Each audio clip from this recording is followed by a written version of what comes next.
একটা ছেলে হঠাৎ বিশাল এক পাথরের হামানদিস্তায় লাথি মারলো। অমনি সেটা উড়ে গিয়ে তার ছোট ভাইয়ের দিকে ধেয়ে গেল। ভাইটা এতটাই ভয় পেয়ে গেল যে সে নড়তেই পারলো না। ঠিক তখনই মা এসে পড়লো। দৌড়ে গিয়ে ভাইটাকে ঠেলে বের করলো মৃত্যুর মুখ থেকে। এক চুলের জন্য বেঁচে গেল ছোট ভাইটি। এই ঘটনার পর বাবা একটা কঠিন সিদ্ধান্ত নিল। ছেলের পায়ে বেঁধে দিল 800 কেজির ওজন। বলল এই শৃঙ্খল 18 বছর পর খুলবে। এর আগে কোনো ঝামেলা, কোনো সংঘর্ষ না। এভাবে কেটে গেল 17 বছর। এবার সেই ছোট্ট ছেলেটা হাজির হলো মার্শাল আর্ট প্রতিযোগিতায়, সাথে তার চাচি। মাঠে তাদের প্রতিপক্ষ ছিল মিয়াও পরিবার। তাদের ঘরে একের পর এক জয়।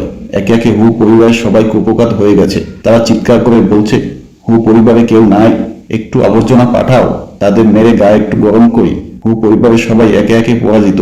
প্রতিযোগিতার প্রধান এসে হুমকি দিল, পরাজয় মেনে নাও, না হলে তোমাদের সম্পদ যাবে, সাথে সম্মানও।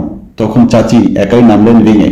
তিনি একাই কয়েকটাকে পেটালেন, মাটিতে গড়াগড়ি খাওয়ালেন। তখন হাজির হলো মিয়াও পরিবারের প্রধান।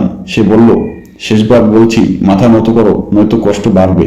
এরপর চাচি ও মিয়া প্রধানের সাথে বেশ কিছুক্ষণ ফাইট হলো, কিন্তু সে ফাইটে চাচি পরাজিত হলো। মিয়া প্রধান আবার বলল, শেষবার বলছি, মাথা নত করো। চাচি সোজা জবাব দিলেন, জীবন গেলেও মাথা নত করবো না। ঠিক তখনই হু পরিবারের পালিত সন্তান মঞ্চে উঠল।